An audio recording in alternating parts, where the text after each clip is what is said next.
They've been way easier to work with than they were to negotiate with. That was the most nightmarish experience of my professional life, is going through that exit. It was 8 to 9 months long. It felt like a daily proctology exam. Have you done daily proctology exams before? I have. I didn't know we were going to talk about hobbies on this call, Brad, but 5 million was a guarantee in 2 years. I get to 5 million, I get 13x, $65 million. So I got what I would consider to be a healthy 8-figure exit, enough to where I never have to work again. Kasim Aslam, I am excited to see you once again. This is attempt number 3 for us to record this, and I'm fired up because you always have good things to say. Yeah, I hope I don't let you down, Brad. I'm excited. Thanks for having me. I think it's unlikely. So I know you because we were in a mastermind together for several years called War Room that has now split off. It is disbanded and turned into some other things. One of those things, Driven, you are a principal of and running, which is exciting. But the reason it's exciting is because War Room would have these contests called Wicked Smart. And it was basically, the premise of this thing was to, wait, is Driven doing that too now? Yeah. We've hosted 2 events so far, and we've had a Wicked Smart at both of them. And so you tell me the premise, because this is important and it kind of highlights. So I'll tell you the framework for any of these groups is some of it's pay to play, like you pay admission and you get it, which means that you have to have the money to do it. Okay, that's a shitty qualifier, but it's at least some qualifier. But the other is that depending on the group, there are really good people in the room. And so this contest highlights the best of them. And how does it work? You accept submissions throughout the entire event. So, and you'll notice that it's the primary call to action. It was the primary call to action throughout War Room. It was the primary call to action at Driven. It's like, hey, make sure to get your Wicked Smart submissions in. I think we had almost 30 submissions in a room of 100 people, which is a lot. And people submit their best ideas. It has to be something that you can present in about 5 to 10 minutes. And so it's a one hitter. You can't give me the whole process or the idiot's guide. And then we narrow down the list, and anywhere between 10 and 15 people present. And then the audience votes, and the winner takes home the Wicked Smart trophy. And then the second place, the runner-up takes home the not Wicked Smart trophy, which is a little tongue-in-cheek jab. And then the third is like almost smart. I forget what it is, but it's, there's a lot about it that's irreverent, but it's pretty cool to see. It's already a room of really smart people, so you see the smartest people in the room battling it out for smart glory.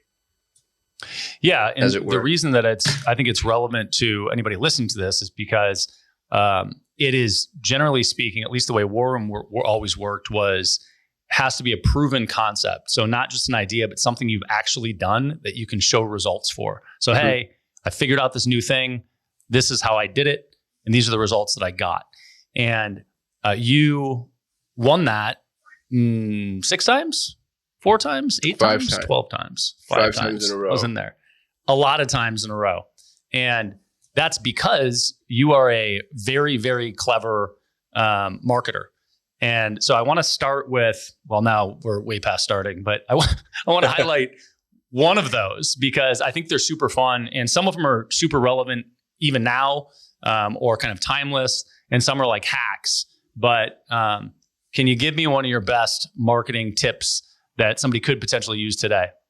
Yeah, the one that still freaks me out, that shouldn't be allowed or legal, it wasn't even my idea. It was my business partner's idea. I just got to benefit from it because he wasn't in War Room.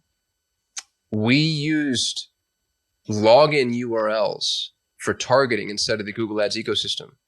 And the reason this works is, and I'm guessing why it works, by the way, but it's a pretty good guess based off of, I've got $100 million a year in Google Ad spend under management. So I see a lot. I have a lot of access to data. The Google search bar and the Google URL bar are the exact same bar. So when you go to search for something, or when you go to a URL directly, it's the same repository that's accepting this input. And then Google catalogs those inputs on scales that we'll never be able to even compute, right? But what Google's doing is it wants to know, what does Brad want, like, need, have, How do you think? It has 72 million demographic and psychographic profiling factors in every human on the planet. And it's progressive profiling. It's constantly updating your user record. So when you enter anything into the Google search bar, Google is cataloging that thing. Well, we figured out that we could actually target people based off of not just the URL that they were going to, but the expansion of that URL. So, for example, I'm one of the highest ranked Go High Level affiliates. I think I was number 4 at my peak. I just won a Tesla. They just sent me an email being like, you got the, like there's all these hoops I have to jump through, and then I get a Tesla. I know. And then here's this funny part, dude, is I didn't do anything. Like all the other Go High Level affiliates had to like pound pavement, run challenges, build audiences. All we did was we went to SharpSpring's login URL. And so if you go to, and I don't know, it's like sharpspring.com/login. But if you're logging into SharpSpring, I know for a fact, and I'm pretty sure there's a delineation in the agency URL and the user URL because SharpSpring is a white label product. And so if you're logging into SharpSpring, I know for a fact you're an agency using this CRM that's charging you on a per user basis. So I just ran ads to those people saying, hey, if you're using SharpSpring, you're leaving money on the table. We messed with their business so much. The CEO of SharpSpring called the CEO of High Level and said, guys, why are you doing this to us? Why are you picking on us personally? And Sean had to say, dude, this is one of my affiliates. I have no idea what you're talking about. He told me the story later. But if you think about, if you take that and expand it further, you could target people based off of sexual orientation, who's in Alcoholics Anonymous, who's about to declare bankruptcy, who's cheating on their spouse, what kink somebody has, things that we just shouldn't be able to target people on. And this targeting I won that award 2 years ago, and we still use it. It's unreal that it's even possible. And if you get really creative, it can yield some pretty amazing results. That's awesome. So the tip there is when you're looking at any of your targeting, specifically Google, right? Yeah, I don't know of another network that has the capability of pulling this off because nobody else has the data. So it's just in Google, and it's also only specific Google campaign types. Like you couldn't necessarily run at least I've never tried running it outside of anything other than YouTube. I'm sure it would work in display. I think the Google Display Network has as robust a custom audience segmenting. But and the general idea here is you're targeting URLs because you know that they're using that product. So you can get any software product's user list functionally by targeting the login URL of that company. That's exactly that product. Right. Yeah. And when people log into something, they're intrinsically qualifying themselves in a myriad of ways. Like if you wanted to target ultra high net worth people, right? Like, Chase has the Chase Bank, and then it has Chase Private Banking. And each financial institution has something along those lines. And so if you're trying to gen up accredited investors, or you're genning up people that are looking for the golden visa, or you know what I mean? Like there's a whole myriad of ways for you to begin really narrowing down hyper specific segments using this targeting feature. What's a golden visa? Is that like the Amex Black Card?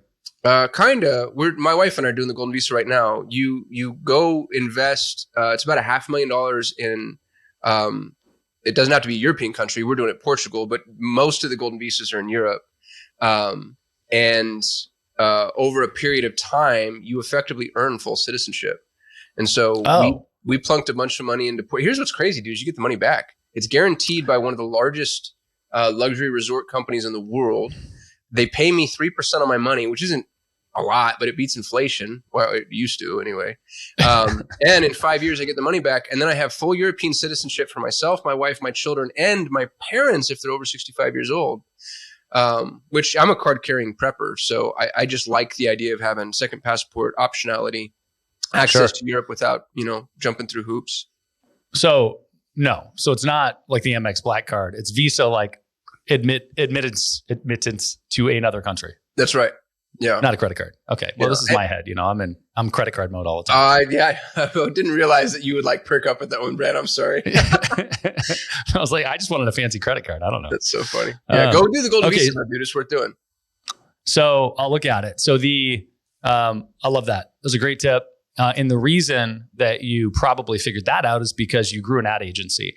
So let's rewind because you sold it somewhat recently. And why don't we start with kind of the size of it when you sold it, any numbers you want to share around that, and then back up to how you built it. Yeah, I sold it. I had 80 employees. more than that actually, but 80 core employees. And then, there's always support staff on the periphery. We were approaching 100, 200 clients. We were doing, and, I'll try to offer as much as I can to the listener without stepping on my NDAs. But we were doing about 2 million EBIT. And we sold for, the standard agency multiple is 6 to 8. And we sold, at the higher end of that. So I got a, what I would consider to be a healthy 8-figure exit, but it's low 8, but enough to where I never have to work again, which is interesting and in a strange place to get to. I heard Tony Robbins talk about this a long time ago. He talked about be careful when you accomplish your goals, because you like, and this is the whole mantra of Driven. It's not the goal that's the pursuit. It's the pursuit that's the pursuit. And when you don't have a pursuit, like, it gets real dark real quick, which is it's a strange place to be, and also really fun. And I'm really grateful for it. It was an all cash deal. I've got we got 60 some odd % on the front end, and then I have a 2-year earnout. The company that bought us has been super fair. They've been way easier to work with than they were to negotiate with. That was the most nightmarish experience of my professional life, is going through that exit. It was 8 to 9 months long. It felt like a daily proctology exam. They left us at the altar 3 different times, which my business mentor who helped me manage the M&A deal said every deal dies 3 times. That's just what happens. Have you done daily proctology exams before? I have. That's more, I didn't know we were going to talk about hobbies on this call, Brad, but no, it's just what I assumed a daily proctology exam would feel like, because you wake up, you get into the office, you fire up your email, and then they're like, we need all of this information. And it's all stuff that makes you look and feel and sound stupid. It's like every client that's ever canceled on you and why, and you're like, well, gosh, how much time do you have? Every mistake that you've ever made, every refund you've ever had to issue, and it's just, and they're all the smartest guys in the world going M&A. Not the kindest, mind you, but, really, really brilliant people. And so you're dealing with these like Goldman Sachs fuckers that, it's funny because they're my friends now, since we're all part of the same organization. But while you're going through it, they're not fun to play with. Well, I want to talk about the growth of the agency, but while we're on the exit, did that make you, knowing that you were going to have an earnout, did the pattern of negotiation make you hesitant to close the deal with this group, knowing how ruthless they were, difficult they were in the negotiation, knowing that you were going to have to work with them afterwards? Yes. I was actually really skeptical about our ability to work with them afterwards. What I did, and I had a business partner, I'm 90, he's 10. What we decided was, we don't take any deal unless we're happy with the cash at close. So if I get the cash at close, and if that's all I ever get, then I'm kosher and I'm going to move on and love life, and that'll be fine. And I had a very specific number that I know would satiate my financial needs for the rest of my life. And so that was my number. I was like, as long as I have this covered, everything else is, academic at that point. And that's where we got, almost exactly. We had to fight to kind of like climb our way up there.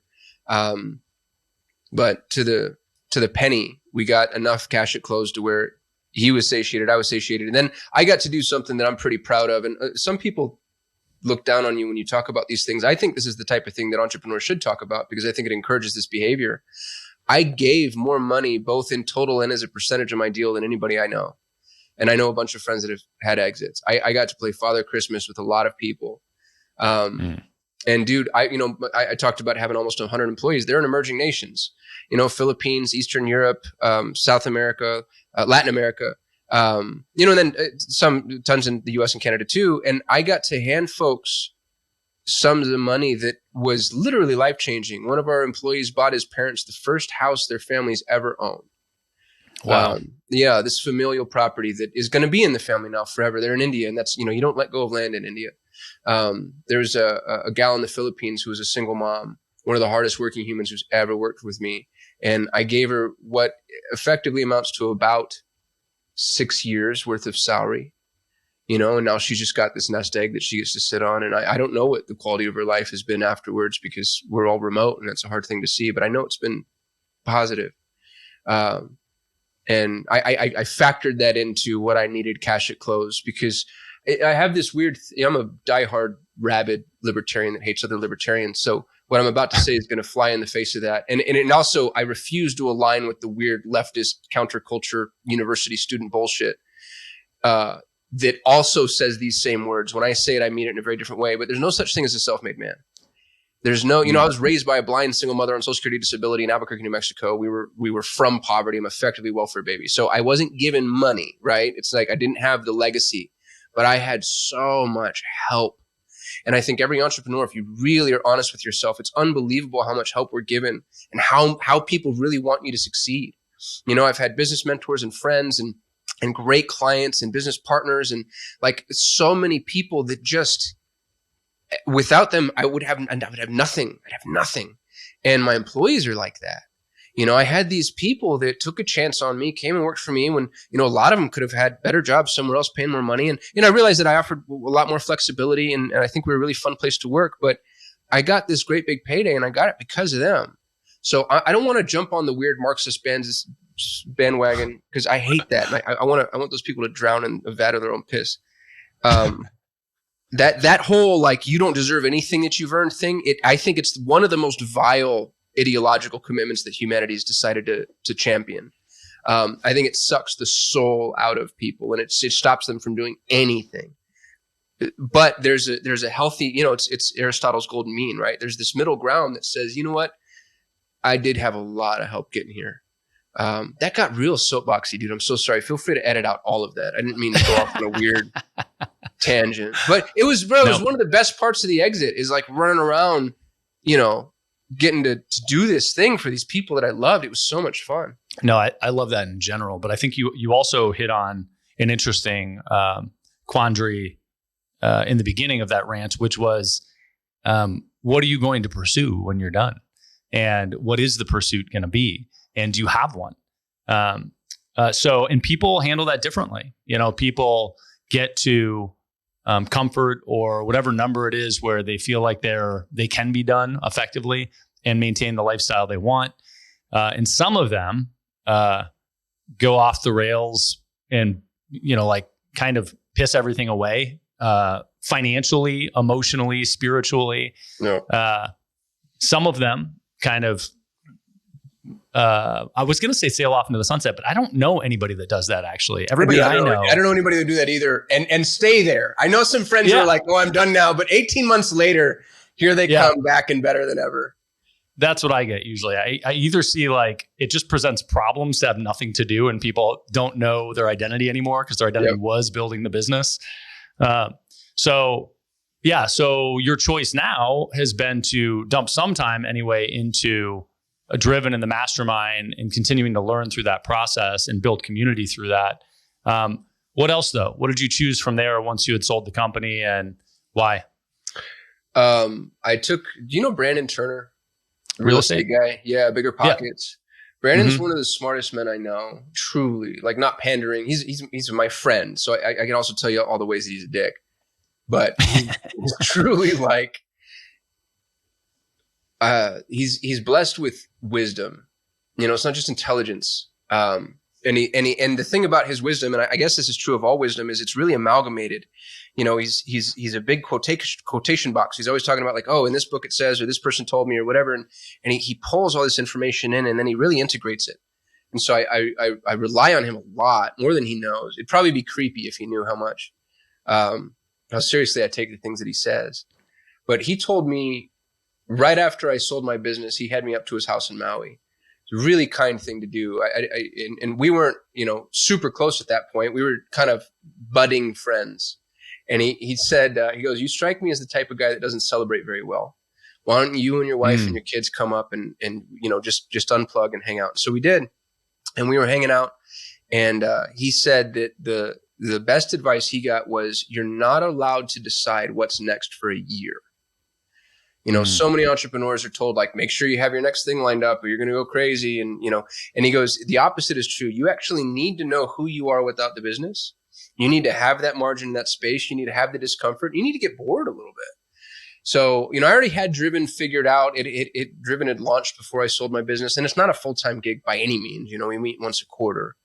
And so I've committed to that. I sold in October, and that was in 22. I don't want to, I have a ton of ideas, as you can imagine, but I don't want to jump into something until October 23, just to honor kind of that process. And what's nice about it, dude, is it's already yielding dividends, that paradigm, because there's so many things that I would have been like, oh, okay, well, this is it. And then I would have been off like a shot on what would ultimately have been a B- endeavor.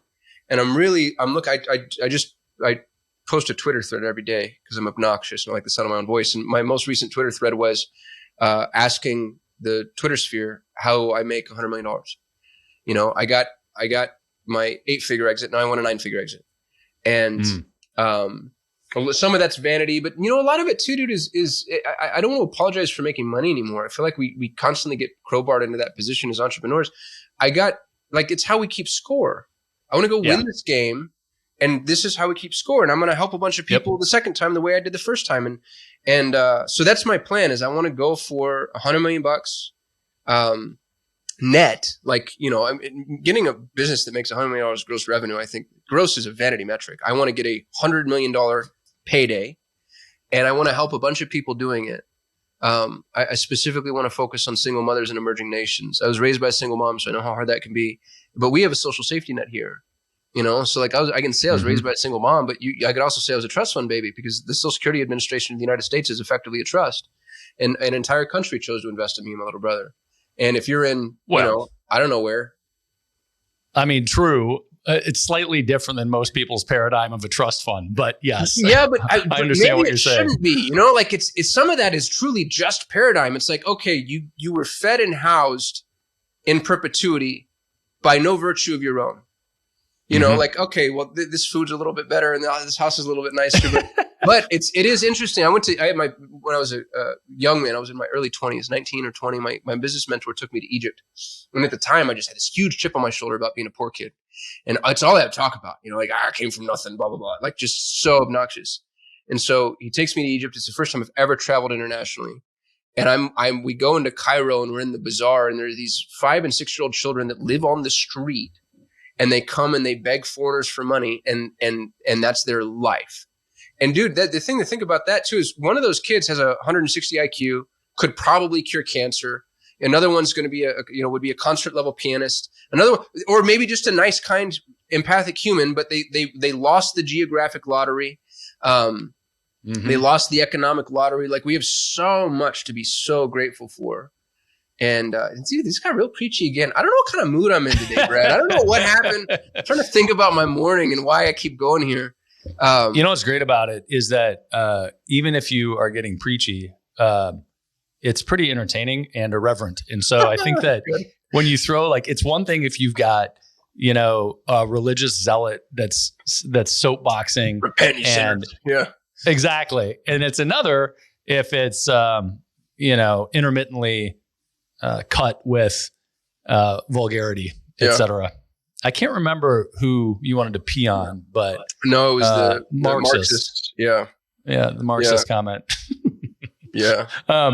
Okay, so, but also building you said 2 different things. You said the vision here is 9-figure net, and then you said 9-figure exit, and 9-figure net company.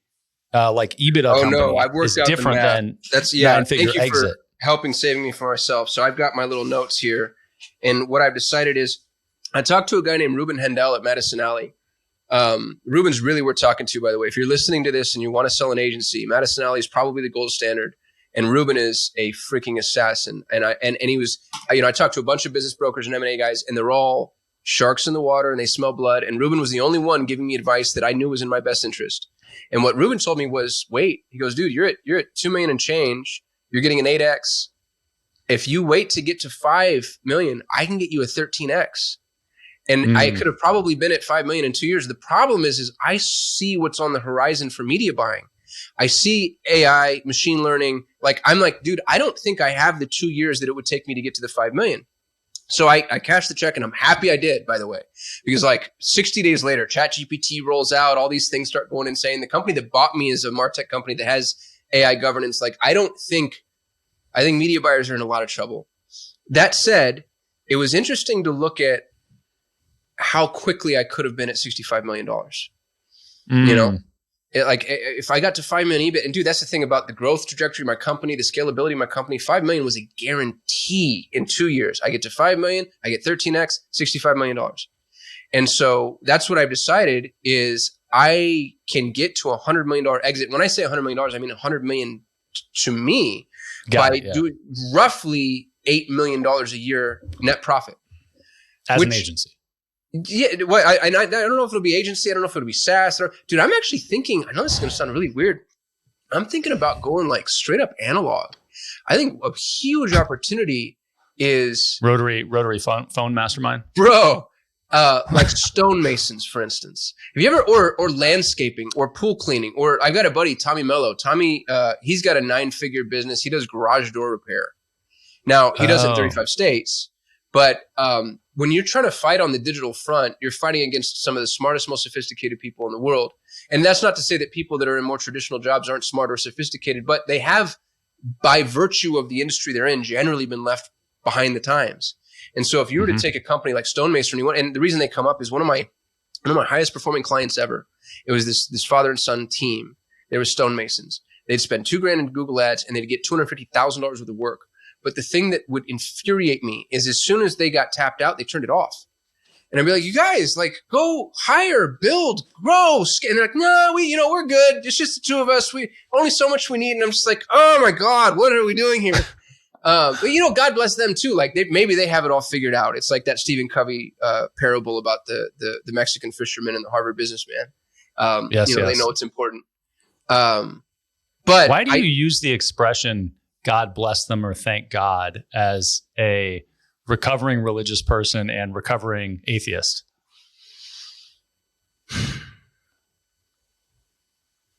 God to me right now is the amalgam that is all the governing principles. So you would think like truth, justice, fairness, honor, integrity, strength, temperance, love. Like all that, regardless of who you are, atheist, agnostic, or deeply religious, you have to agree that all that exists. And if you were to take all of it and put it in and compress it, like into a black hole, the thing that you would have at the end of it is God. And I don't mean God, old man beard. I just mean God governing entity. And those principles are governing principles, by the way, even if they're not changing or guiding our lives the way that you would think of as like the Greco-Roman gods. They govern your behavior. Sorry. I didn't mean to derail us that much. Yeah, well, that's always going to happen. You can't ask me questions, dude, if you don't want like a 45-minute dissertation. A deep answer. Yeah. Well, I wanted to ask because I do the same thing, and I throw that word out, but it's mostly just a pattern that I learned when I was little, and it's like an expression that I say. No, dude, I'm coming back to it. So I used to be repelled by any language that made anybody think that I was even close to theologically aligned. I also, I have a Muslim name, and people generally assume that I'm Muslim. And so that's also been something of a struggle in my life because I have nothing against Islam, but I also have no alignment with it. And I don't want to be the mouthpiece for it either. And so, for quite some time. You want to be accurate too. Yeah. That's my thing. And so I share that with you, which is that I try to be deliberate with my language so that so that I limit the opportunity that people have to misunderstand my intention, what I'm trying to communicate. That's right. Really language is only valuable if you share meaning. And if you have each have a different meaning for the same word, then that's going to be problematic. Dude, what you just said is tweet worthy. I'm tweeting this right now. Language is only valuable if you share meaning. Brad Weimert. I like it. It's perfect. So I can see that you were literally tweeting it right now. That's fantastic. I want to get us back on the rails too. So you had the exit and you've got this. Dude, I'm so sorry. You shouldn't have had me on here. This is why it was so hard. It was God trying to protect you. This is my preference. I would prefer to enjoy the conversation as much as possible. And this is how we do it. Yeah. Cool. So, but I also want to pull out the things that are valuable about the growth of the agency and the lessons that you learned through it So while we're on the theme of exit and what you did after exit, and you've got some criteria around leaving the next thing with 100 million, what were the biggest lessons learned from prepping for exit? From the moment you said, hey, you know what? We want to look at selling this company. What did that path look like? And what did you have to adjust or change? And how would you guide somebody through that? Your books have to be the squeakiest clean piece of your business. The numbers tell the story. And they weren't the cleanest part of my business. So speaking of how there's no such thing as a self-made man, my business mentor is a now 30-year veteran of the M&A world, and by his own statement, a recovering CPA. And so I was blessed because I told, his name's Greg. I said, Greg, I'm thinking about selling Solutions 8. And instantly he goes, number one, your books have to be in order. And it was a almost year-long process, Brad. I had to refile my 2019 taxes. We had to change the way that we cataloged basically every expense. We had to figure out, terms I don't even understand still, working capital calculations. We had to, none of it was hard per se. You can wrap your head around the concepts, but it's so tedious. Tedious. And we had, I have multiple entities being run out of one entity. And so we had to figure out how to unencumber them and what expenses go where. And I was like every other messy entrepreneur, I was like, well, people are getting paid. Who gives a shit? I'm paying my taxes. It's fine. And so the clean finances, and I can see, having gone through the process, how helpful it was, because it was the Bible of the discussion every single time. Anytime we negotiated anything, when we calculated the earnouts, when we looked at projections, we had squeaky clean numbers. And what's really funny, this ended up being a blessing too. I was walking through the exit process alongside a couple of buddies. I had two friends in particular that wanted to sell. One ended up doing so, one ended up choosing not to. And I got to see what they're going through, and neither of them had a Greg. Now, one of them had a fractional CFO, and so he's a little bit better off than most, but one of them was just like, oh, dear God. And he ended up eating a sandwich, if you ask me. He's pretty happy with his deal too, but he didn't have anywhere near the firepower I had. So squeaky clean books is an absolute, complete, total prerequisite. That's number one. Number two, you have to tell a story. You have to be able to tell a story, and it has to be a compelling story. I could show you 40% margins consistently across 3 years, which in the agency world is impossible. Agencies are aiming at 15%. I showed 40%, and I showed how I got there. And I could show a clear line of sight for growth. Where your customer is going to come from? Who do you think they are? How big is that market? How quickly can you scale up? Where's the ascension both in width and in breadth? Meaning, can you get more customers, and can you sell those customers more things? And we had such a good story. I'd left so much. I was a Google Ads agency with customers that were begging me to run Facebook ads and begging me to do creative and begging me and I just was like, I have got really good at this one thing. But I get to go to a buyer and be like, hey, here's the 50 emails I have from some of my highest end customers, all telling me the day I roll out Facebook, they'll hire me. So you could, and this is legitimately true, you could triple the size of agency tomorrow if you had a really good Facebook offering, because you're going to take all my customers, you're going to sell them all Facebook. And if you bought a Facebook agency, you're going to take all those customers and sell them all Google Ads. And so squeaky clean books, really good story. And then just a lot of grit. There were so many times where, I'm not an exceptionally egoic person along this specific level of analysis. I can go to a bar and somebody can say something rude to me, and for whatever reason, dude, it just doesn't get under my skin. There are things that piss me off, but it's just one of those, I can really take it on the chin when it comes to kind of that interpersonal conflict. And there's so much of that in the M&A process, not really with our buyers. Our buyers are way more professional, but there are some people, dude, that come at you personally, and they try to break you down, used car salesman types that try to disintegrate the value of the agency through personal attacks. And the guy that chose not to sell, that's what got under his skin. He's like, I am sick of these bankers telling me how I should have run my business, what could have been done better, which is really funny, by the way, because when you see these M&A guys ever try to run anything, they fail. They're the most worthless entrepreneurs in the world. That's why they're just bean counters, but they're really, really, really good bean counters. So you have to have really thick skin. And I think those three things, that's probably a good place for me to stop, dude. If you had that, then you're really well positioned for an exit.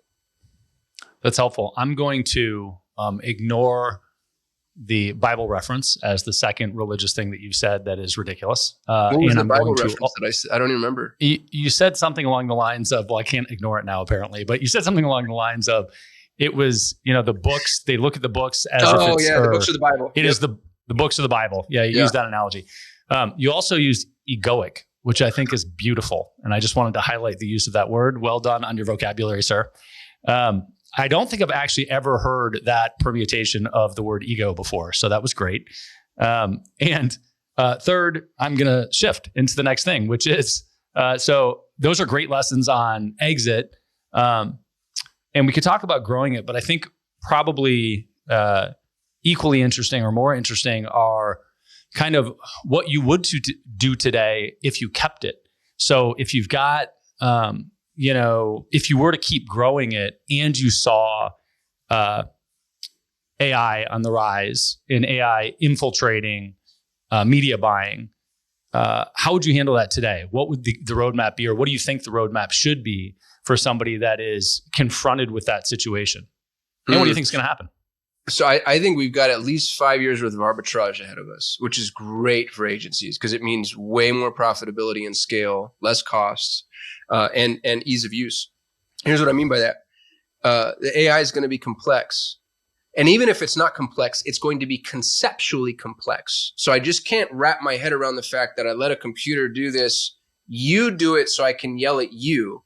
And I swear to God, oftentimes that's enough of a reason to get paid is, hey, I'm willing to take the risk and get yelled at. So we've got at least 5 years of arbitrage. So if you're an agency, I wouldn't be too worried just yet.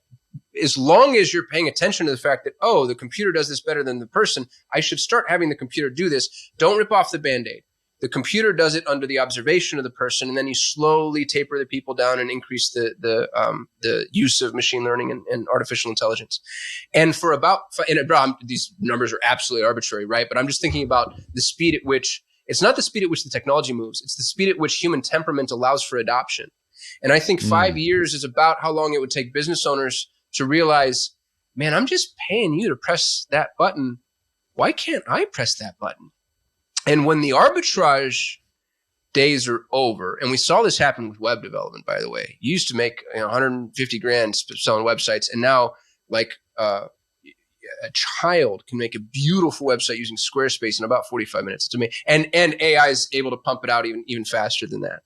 As soon as the arbitrage piece is over, the current agency model as it exists for many agencies is gone. Because the work that they deem to be the work, the assembly line, is now commoditized.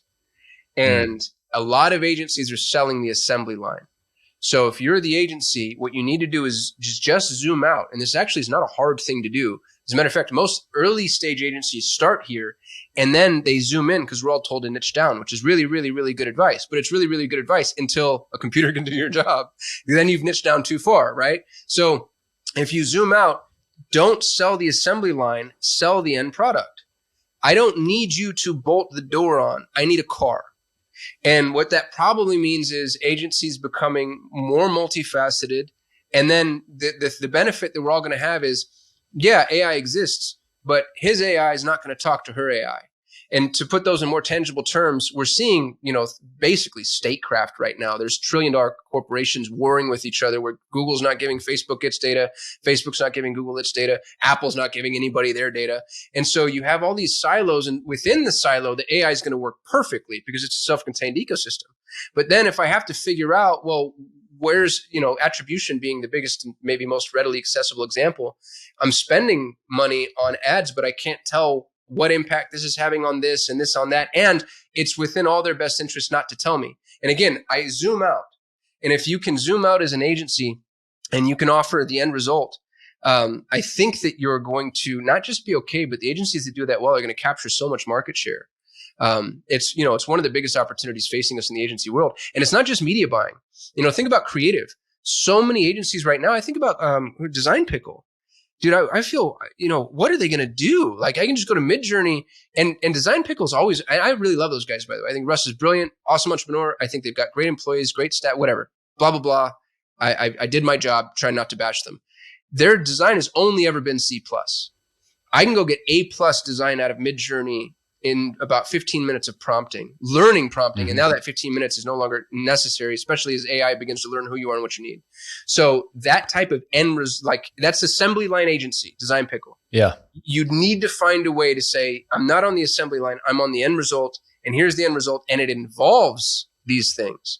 And if you can be the one, you want to move the fulcrum point, if you're the one benefiting from the increased efficiency from AI, your margins go up. If you're the one selling the thing that becomes more efficient with AI, it's over. It's literally over. And we're going to see so many blockbusters. We're going to see so many, Blockbuster had the chance to buy Netflix, right? We're going to see so many blockbusters that are on the wrong side of that fulcrum.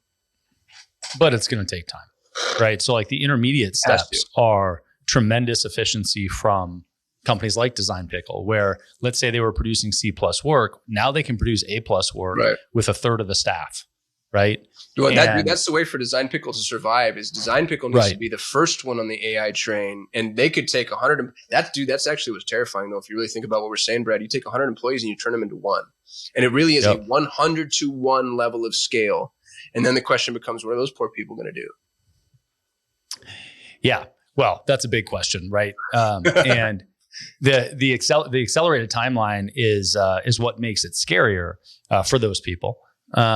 But I think that you hit on something valuable, which is it's not actually the pace of technology that's relevant. It's the pace of adoption of the technology that's relevant. So, we're moving quickly, but people still need to A, figure out what to do with AI, how to integrate it, B, be comfortable enough with it where they'll trust it instead of trust it, like it, understand it enough to make the transition away from a human. And I think I think you're right. I think that's going to take time. And even if you accomplish some of those things, you trust it, like it, the interface, the way that you interact with it has to be right? User experience matters a ton. There's a countless number of examples of products that are amazing at accomplishing an end goal, but the user experience isn't quite good enough. And so it doesn't launch, right? And conversely, there are products that aren't as good, but the user experience is so good that they dominate, right? And that's Apple, for example, right? I think that historically, Windows machines and now perhaps Google devices, iOS, Google's operating system, Android, is more flexible, can accomplish more, can do more, but the experience that Apple created allowed them to dominate in that space. Yeah, it's funny, dude. I just switched to Mac. I was a huge proponent of Mac as a young man, and then I got real pissy with how restrictive it was. And I'm like, look, dude, you can do this one thing one way. I can do it 50 different ways. That was always my big argument. But then I just got old. And I just became like, a monkey hitting a rock. Like I just want it to work. I'm tired of sleuthing it and figuring it out and hacking it up. And I just couldn't be happier. I'm in my happy space now that I don't have to troubleshoot everything all the time. Well, for me, as I continue to try to expand, grow, do more in my life, time is the most valuable thing.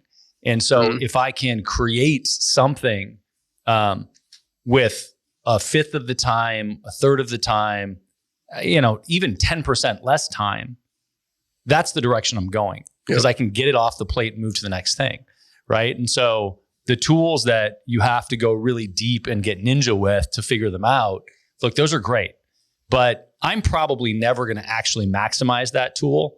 And if something goes wrong, it's going to suck up a ton of time to figure out what happened there. I'd rather take the basic tool that's going to accomplish the basic need to drive me towards the outcome and then do more of it to get more of the outcome. Yeah, couldn't agree more. So that's our rant about Apple. I like it. Do you have another wicked smart while we're chilling? The one that I thought was the smartest, I was running, do you remember Pedro Adeo, the challenge guy? Yeah. World authority in online challenges. He spent tens of millions of dollars regularly on Facebook and Google ads. And I was running all of his traffic. I was actually really upset because right when the iOS 14 update dropped, Pedro and I just reached an agreement with him. I was going to be the traffic coach for his entire community. I just finished a course that we were going to sell to everybody. It was going to be a really big shot in my pocket. And then Apple, and I swear, dude, it was dramatic. It was like 48 hours before we were going to go live with the course. Apple throws this at us. And I told him, bro, we have to pull a plug on everything. This breaks everything that we talked about. And he didn't quite understand why, because he's not a media buyer, but he trusted me. And so we did. And it was a catastrophic error for all the people that were deep in Facebook at the time. And I'm not a Facebook agency, mind you, but I know Facebook ads really, really well. I personally know Facebook ads better than I know Google ads, which is ironic given the fact that I own the #1 ranked Google ads agency on the planet. What we did to fix the iOS update was just ninja. And what's funny about it now is it's given rise. This is how stupid I am, Brad. All these attribution style, like Hyros just sold for $110 million. And there's a bunch of them. They all just used my hack, but they actually codified it. And I'm like, I hacked this together, and then I continued to sell media buying. So if I was really a smart person, I would have put this in a box and I would have sold it to other people.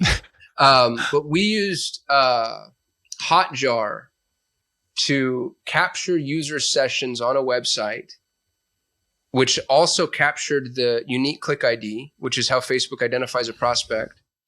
And based off of what that person was doing on that website. So it was all pre-conversion. And to remind people, the iOS 14 update basically didn't allow you to see who was converting or what they were doing. And so you had no data. So we took everybody that was landing on a website and we used predictive indications of intent. So did they visit multiple pages? Did they stay on pages for a long time? Did they go to the pricing page or the case study page or, the estimates page or whatever? And then we would take that unique ID and via Zapier, because there's a Hotjar Zapier integration, we would drop it back into Facebook's offline conversion. And we would lie to Facebook and tell Facebook this person converted. And suddenly Facebook went from flying completely blind to going like, oh, I know who to target. And we were for, I'd say 6 to 9 months, the only people that could run Facebook ads effectively. And we weren't even a Facebook agency, was the funny piece. And what's really fun for me and very validating is Facebook, we ended up doing an interview with the Meta engineers, one of the guys that's in charge of the entire ad ecosystem. And I told him my idea and he goes, yeah, that should be a best practice at this point, given how little data we have. And that was probably my proudest Wicked Smart. It's a little dense, but it was dense. One of those things where I was like, dude, there was a problem. We solved it in a very real way. Well, it's dense to somebody that doesn't run Facebook ads all the time. Right. So first of all, the question is that relevant today? And second, if so, what are the bullets for it? Yeah, it's very relevant today in different ways. What you want to do is stop relying on advertising networks to understand who your customer is and who to bring to you. We got really spoiled because Facebook was really good at targeting, Google is really good at targeting, and we basically said, all right, you do it. What people need to do now is capture first-party data, which, by the way, so easy to do. So easy to do. Any CRM. Can you define that? When Brad comes to Kasim's website, what pages does he go to? How long does he stay? What does he do? What videos does he watch? What does he download? Does he come back? And you can cookie this person, but what's cool, and if people hear the word cookies and they're like, oh no, cookies are dead. No, they're not dead. Third-party cookies are dead. First-party cookies are alive and well, and I don't understand a world where they could technically go away. You have to have first-party cookies. And watch that not age very well, because I'm sure somebody's going to find some technological capability of usurping that. But for right now, it's how you deliver the experience to the user that's on your website. What's interesting about first-party cookies is I can cookie you without knowing who you are. And so you could come back to my website 50 times, and every time you come back, all I'm doing is going, oh, okay, and then he did this, and then he did this, and then he did this, and then he did this. And the instant you convert in any meaningful way, you sign up for my newsletter, download a lead magnet, whatever, buy something, all of that data drops from above the veil to below the veil. And then I get to say like, oh, this is Brad Weimert. So Brad did these things at these times, for these reasons, whatever. And then I've built this entire profile about you that I now get to use for whatever I want. And nobody in the digital world, and this is a great business idea now that I'm thinking about it, dude. Nobody in the digital world is effectively capturing or using first-party data. And I've got some massive, Fortune 1000 clients, publicly traded. I can tell you from top to bottom, I have 200 customers. I have enough data to say this with some level of authority. Adjusted for margin of error, 0 people are doing this. But and what's funny is it's actually an easy thing to implement. Technically, it's a difficult thing to manage once you've implemented it. Because now you're like, well, I've got all this data. What do I do with it? But yeah, people started capturing and utilizing first-party data. Your ability to speak to prospects in very specific ways, it's truly unparalleled. But people don't like doing the hard work. So my expectation is they don't.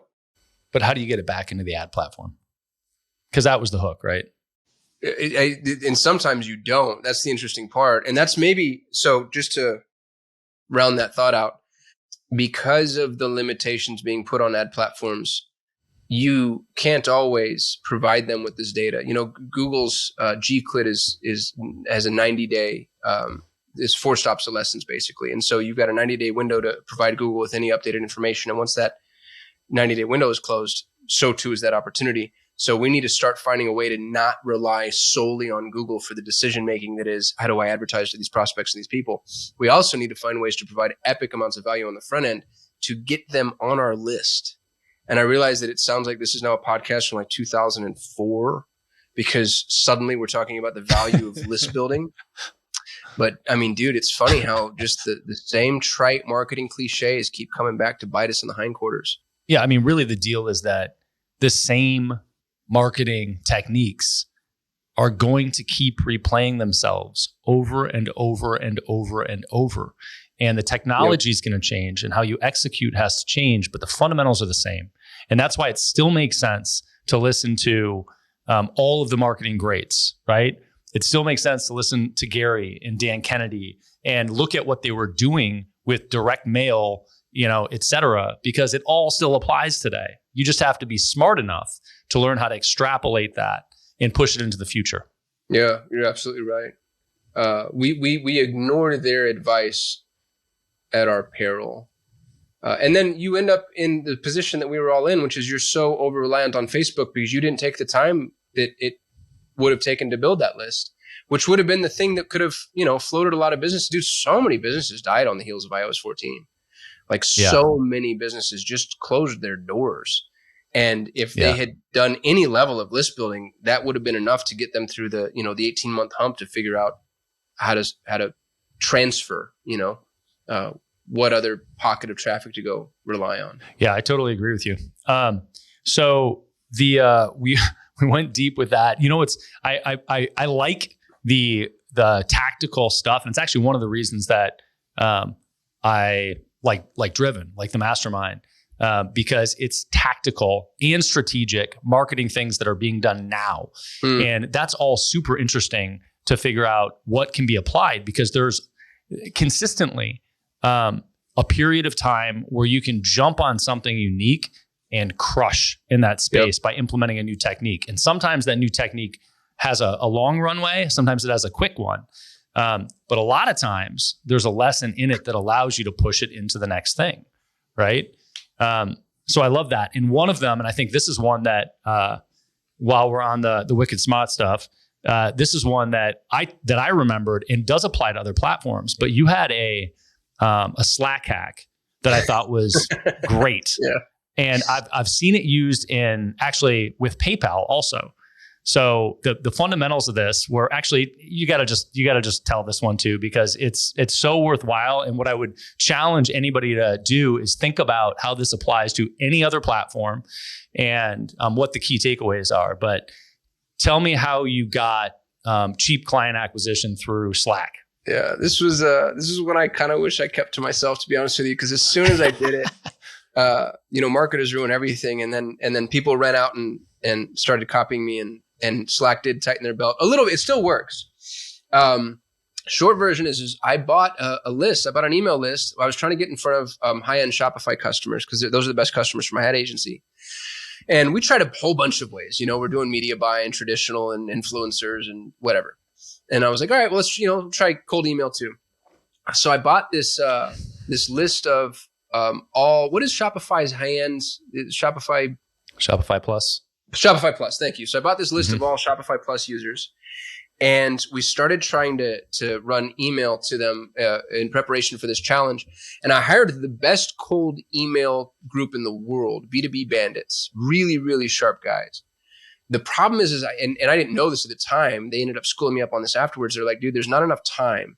Because of the way cold email works, we have to warm up IPs. We have to have there's a runway here where you need months. And I gave them like 6 weeks. So we tried the cold email thing. It failed miserably. Not their fault at all. We just didn't have enough time to do the work that you need to do in order to actually run cold email.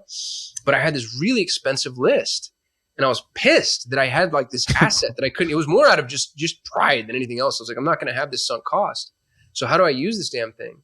And I realized my problem was just I can't get into their inbox. My deliverability is effectively zero. Well, a Slack invite, the deliverability on a Slack invite is 100%, right? Like they've cracked the code on making sure they can get delivered. And so what we did is we slow dripped Slack invites to a Slack group. I forgot what we named it, but it was something obnoxious. It was like, the super secret hacker Shopify invite only club or whatever. You know what I mean? Like one of those things that makes them think that they were like accidentally added. And Slack's limitation at the time was, I don't know, I'm going to get this wrong, but I'll get this. It was like 600 people a day.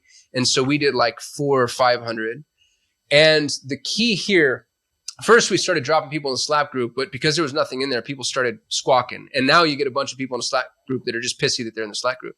So the way we solved that was the minute they dropped in the Slack group, we overwhelmed them with value. So I'd run this challenge, this 3x Shopify challenge multiple times before. And I had these courses that I would charge thousands of dollars for. And then there's all the notes from the courses and the case study, and then all these resources on the back end, like, Klaviyo templates and really, really, really awesome stuff. As soon as they joined Slack, we'd say like, hey, thank you so much for joining. Remember, this is invite only. Please don't tell anybody. Like really built up the scarcity piece, and then said, also, here's the gift that we promised you. It's $9,500 worth of whatever, but it's yours free. And then instantly everybody got like really, oh, they made a mistake. And that's an important piece in marketing is if you can, there's that saying, you can't con an honest man. If you can convince people that they're the ones conning you, like it changes the table entirely. It turns the table. And so we got all these Shopify Plus store owners into the Slack group, got them super engaged just by dumping valuable content on them on the front end. Sold them the thing that we were trying to sell them, which was the next level. And that actually giving them the free content really helped me because the 3x Shopify challenges were amazing, but they were old. And everybody was like, well, what now? Like, now that the update happened and what do we do here? And so selling them the course became really easy on the heels of the free content. They just kind of, we did Perry Marshall's Racking the Shotgun. And when we were done with it, I sold the Slack group to a buddy who also sells the Shopify store owners. And then he ran around selling them all his education and training and widgets and whatnot. And, dude, building those little communities. And like you said, you can do this with anything. You can do this with WhatsApp, Telegram, doesn't matter.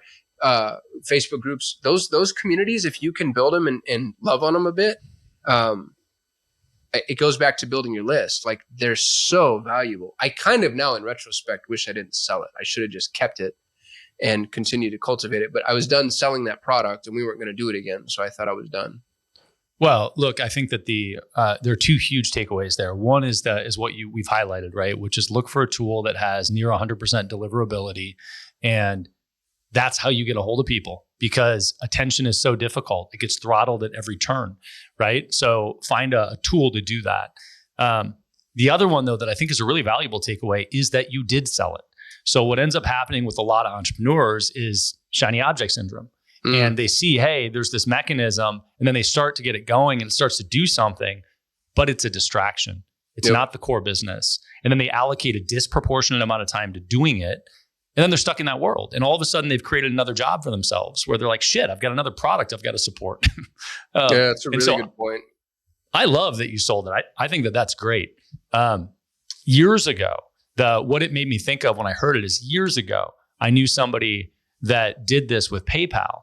And they sent a penny to thousands of people via PayPal because the PayPal deliverability is amazing, specifically when you're receiving money.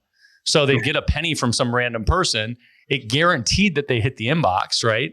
And then from there, you can be creative and do whatever you want. But same concept, right? It's leveraging somebody else's credibility for the deliverability. And I love it. Yeah, that PayPal piece is really brilliant because now I've given you money. You have to listen to me. Yeah. And, whatever that thing is, right? And you've got this endless, the endless narratives that you can paint from that. A penny, a nickel, a dime, a quarter, all these things have funny marketing messages that you can hook to them. Good God, that's a giant water bottle. So it's like 3 liters or something. That's a full on gallon. I don't mess around. So I can't convert gallons, liters. I don't know. Oh, I don't need them. I'm American. I went to public school.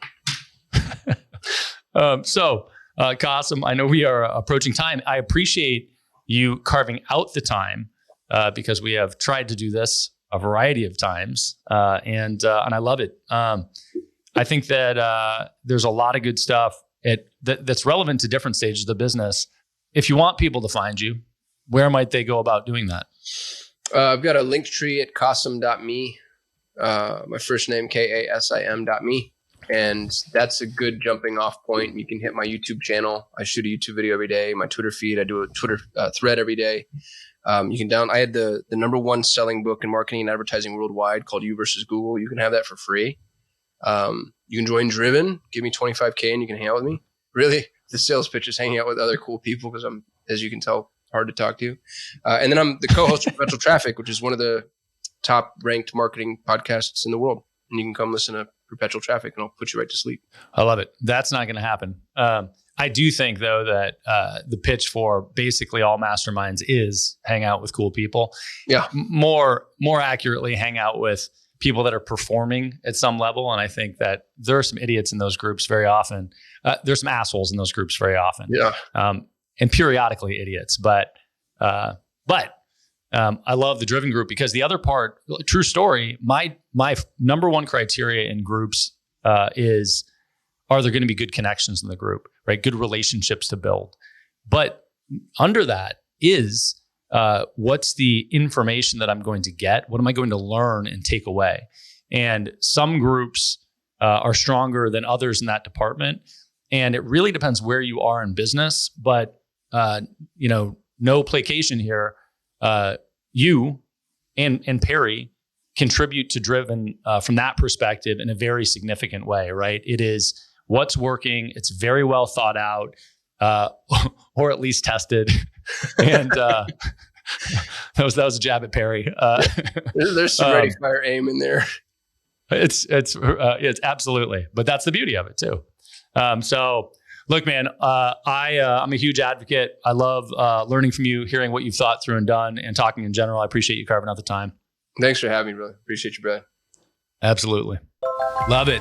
I hope you enjoyed the episode as much as I enjoyed doing it. I need your help. There are 3 places you can find Beyond a Million. The podcast itself, beyondamillion.com, which has some cool free resources, including a free course. And we finally launched the Beyond a Million YouTube channel.